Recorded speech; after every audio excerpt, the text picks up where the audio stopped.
Alright, so I'm going to take a look at the other decks and see what we got here. We'll go from, we'll start at the bottom. Sergeant Private Spiro. Oh, he didn't want anybody to see what he had. Or maybe he never made a deck. I think when Wiki tried to play against him, he wasn't there, so maybe he never made a deck.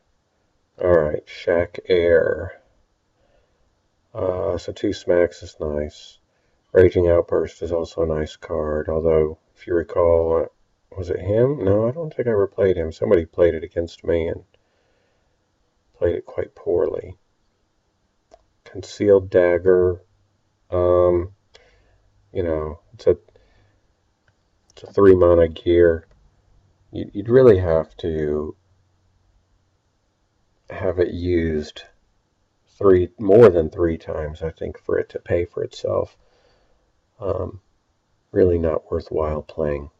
So that's bad. Disables are just okay. They really just take up a card slot. They're only really nice if your opponent plays things like Invoked Elf, elemental creatures. Burning Desire, not really that great. So Weak Kneed Goliath is nice. The Dragon Statue is nice. These guys, the Abettors, no good. Pub Crawler's great. Obstruct is so-so. Gallant of the Sky is pretty nice in a human deck, so I really like that. The Squad Commander, Messenger of Hope, this whole line here is great. Brash Conscript here, another one that's great. The Knights, not so good. Now, since he's, well, is this human also? No, it's zombie, so I would definitely skip the Undead Knight in this deck. These guys are okay, as long as he has a way to buff the health. Does the Squad Commander do that? No, it buffs their strength. So actually, I would not do the Knights. I guess they're okay as long as when you drop them, you immediately buff their health. Flutter Wisp, all that's going to do is get you back your Disables or your Burning Desire, so in this case, I don't like it. I'd like it much better if it were Spilled Vial, or an awesome combo is Woeful Misery. If you are lucky enough to grab that, a Woeful Misery, you leave that as your only 1-mana spell. Get as many Flutter Wisps as you can. You can play Woeful Misery over and over again.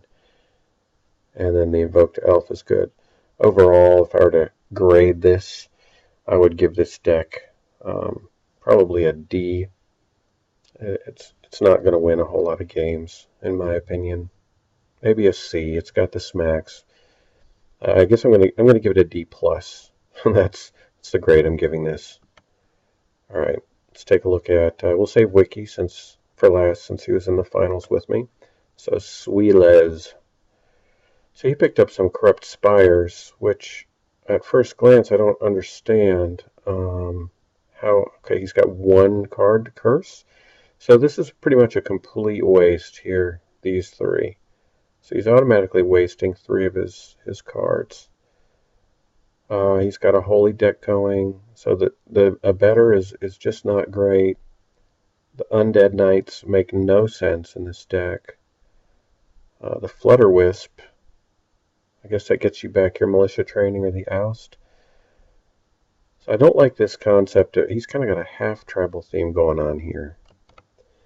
And in my experience, for the holy deck to work, you got to go complete holy deck.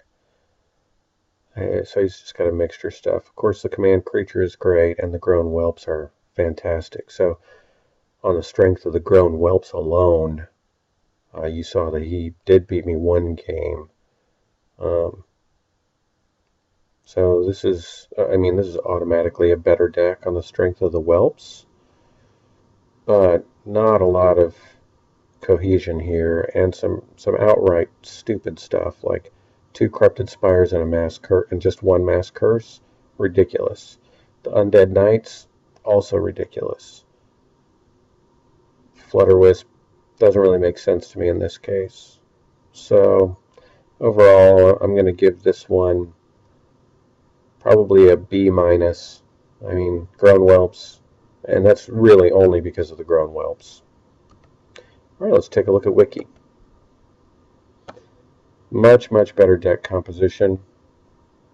So we've got the dwarf thing going on, the barmaids and the dwarven brigades.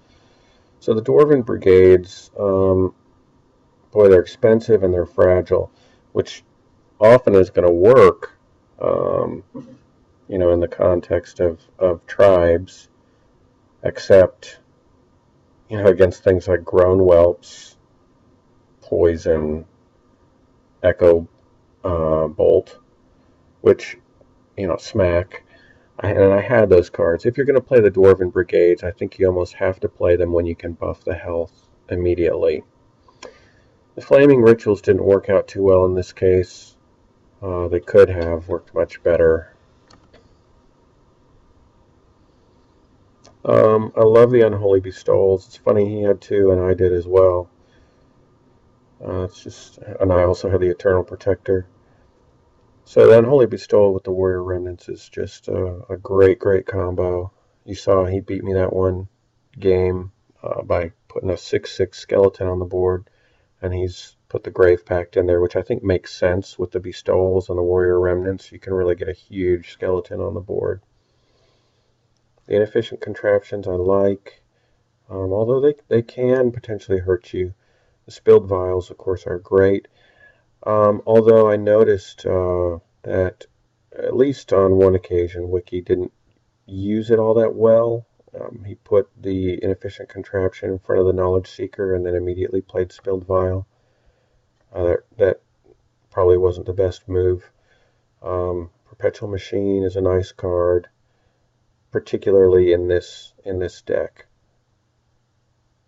because you've got stuff that's relying on other construct creatures. The Dwarven Brigades. I guess Perpetual Machine isn't a dwarf creature, is it? No, just a construct. I think I've pretty well determined that I don't like Eternal Protector in tribes because of just the too much poison in tribes. I may even go so far as to simply not pick it up next time. In fact, I think I'll have to go back and look, but at one point I picked the Protector over something like a Warrior Remnants. If I had that to do over, I think I'd prefer the Warrior Remnants. The thing is, you can only afford to ignore the Eternal Protector in the draft if you possess poison. And I had the Poison Bomb and a Spilled Vial. So I had enough poison to have done that. If you don't have the poison, you have to take the Eternal Protector, because otherwise it'll just kill you. Overall, really nice deck. In my opinion, the biggest thing that this is missing, and it may just have simply not been in the draft, is Bar Fight. If you're playing Dwarfs, Bar Fight is absolutely just a beast. I think I might be tempted to take out the Flaming Rituals and put 2 Bar Fights in if you could get them. He's got exactly the right number of creatures here, in my opinion. I like to fill up 2 rows plus 1. So what is that? I guess that's 13 creatures. Not always possible. And then I like to have the majority of the remaining cards be removal spells, maybe 1 or 2 buffs, maybe 1 or 2 gears. The gear makes sense with the dwarf deck. Nice deck composition. I like this. Unfortunately, it's lacking in effective removal. I mean, you've got the Spilled Vials, which is good, but not much else. Well, you've got the Flaming Rituals. I guess it's not really lacking in removal. The Grave Pact can function as removal. Maybe it's really these Dwarven Brigades that I'm kind of objecting to here. They're too expensive for what you get out of them. I think I'm going to give this deck a B overall. Not bad. Alright, now let's take a look at my deck. I'm not going to grade my own deck, but you look at this and you see 8 creatures with haste. That's pretty tough to overcome. They're all element creatures, which means the 3 Dying Flames are going to have no problem getting on the board as 3/3 creatures. Coupled with the Elemental Totem, is just a powerhouse. Now, I didn't end up using that aspect of my deck all that much, and in fact, the one time I really tried to, it didn't work out all that well. However, given if I were to have the same deck over the course of many, many games, I have no doubt that would come into play many times. The Looming Dread, you saw how that worked. Normally, I'd like to have some more horror creatures to support it, but it just, didn't happen this time. Cursegiver and Biomancer are good cards in their own right. The Corpsecraft is more beneficial than I think people realize, and of course they combo with Unholy Bestowal, and Haste in and of itself combos well with the Unholy Bestowal. You saw me do that a couple times. For removal, Haste creatures basically are removal. The Elemental Totem functions as removal. Grown Whelp is removal. Spilled Vial, Echo Bolt, and Poison Bomb, all removal. And really, Unholy Bestowal allows me to play it on a creature who can do damage, remove its opposing enemy creature, and leaves behind a creature. So in a way, I suppose you could consider that removal as well. The Woodchopper can function as removal, but really Woodchopper, what that allows you to do is more kind of force your opponent to respond, which is nice. So I guess I will grade my own deck. I think I've seen better Tribes decks. I think I've made better Tribes decks, but this is pretty darn strong. It's a nice deck. I think I could win with this against most other Tribes decks. So I think I'm going to give this an A-. So there you have it. That is my commentary on the opposing Tribes decks. And in this case, I got another win.